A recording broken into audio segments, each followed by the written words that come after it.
Jemaat yang terkasih dalam Kristus, hari ini renungan kita akan melihat nats Yohanes 7 ayat 45 sampai 52. Di sini kita akan menyaksikan percakapan menarik antara orang-orang penting di Bait Allah, orang Farisi dan Nikodemus. Bagian ini menunjukkan kontras yang sangat menyolok antara mereka yang terbuka untuk mendengar kebenaran dan mereka yang terjebak atau bahkan mengeraskan hati mereka sendiri. Para penjaga bait suci yang diharapkan untuk menangkap Yesus kembali kepada imam-imam dengan pesan yang mengejutkan semua orang. Belum pernah seorang manusia berkata seperti orang itu. Para penjaga ini telah menemukan hikmat dan otoritas yang tidak dapat mereka abaikan. Mereka terkesima oleh kuasa dan otoritas dalam perkataan Yesus. Namun, imam-imam dan orang-orang Farisi yang dikuasai oleh kekerasan hati mereka menanggapi dengan penghinaan. Mereka memandang orang banyak sebagai orang yang bodoh dengan mengatakan, "Adakah kamu juga disesatkan?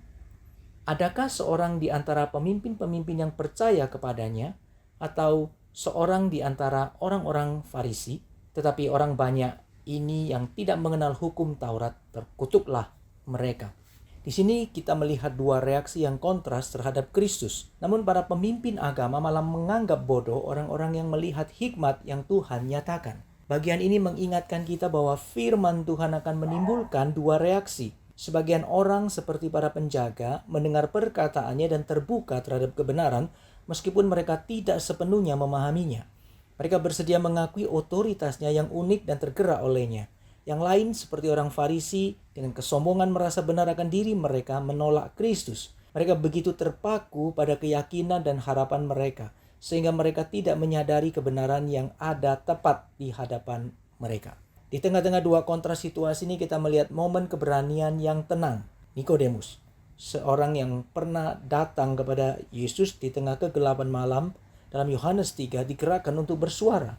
Apakah hukum Taurat kita menghukum seseorang sebelum ia terlebih dahulu mendengar dan mengetahui apa yang telah diperbuatnya? Namun kita melihat betapa kerasnya hati para imam dan orang Farisi di sana. Mereka membalas dengan mengejeknya, mengabaikan suaranya dan berkata, "Apakah engkau juga orang Galilea? Selidikilah kitab suci dan engkau akan tahu bahwa tidak ada nabi yang datang dari Galilea." Tindakan Nikodemus mengingatkan kita bahwa menyatakan kebenaran dan keadilan seringkali membutuhkan keberanian. Di sini ada seorang pria yang meskipun menjadi bagian dari kelompok yang berusaha mengutuk Yesus, bersedia mempertanyakan tindakan mereka dan membela prinsip keadilan. Pernyataannya mengingatkan kita bahwa di saat penolakan terhadap kebenaran selalu ada potensi bagi individu untuk membela apa yang benar. Pertanyaan Nikodemus juga menantang kita untuk merenungkan kesediaan kita sendiri untuk membela kebenaran. Bahkan ketika itu sulit, mudah untuk mengikuti arus, tetapi iman sejati seringkali berarti mengambil sikap yang benar sesuai firman Tuhan. Tim Keller mengatakan ajaran Yesus menimbulkan suatu respons, entah itu membawa orang dekat kepadanya atau mengeraskan hati mereka. Jadi hari ini mari kita renungkan hati kita sendiri. Apakah kita seperti para penjaga, terbuka kepada Yesus dan siap untuk digerakkan oleh perkataannya? Apakah kita berani menyatakan kebenaran seperti Nikodemus atau kita seperti orang Farisi, berpegang teguh pada pemahaman kita sendiri, tidak mau melihat kebenaran? Marilah kita meresponi dengan kerendahan hati, menerima kebenaran firman-Nya menguasai hati kita dan diubahkan oleh Dia yang berbicara dengan otoritas dan kasih. Mari kita berdoa.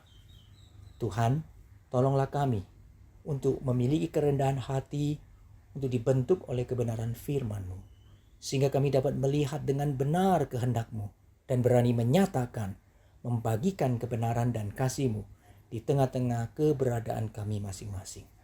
Sehingga hidup kami boleh menjadi berkat bagi banyak orang, bagi kemuliaan nama-Mu. Dalam nama Tuhan Yesus kami berdoa. Amin.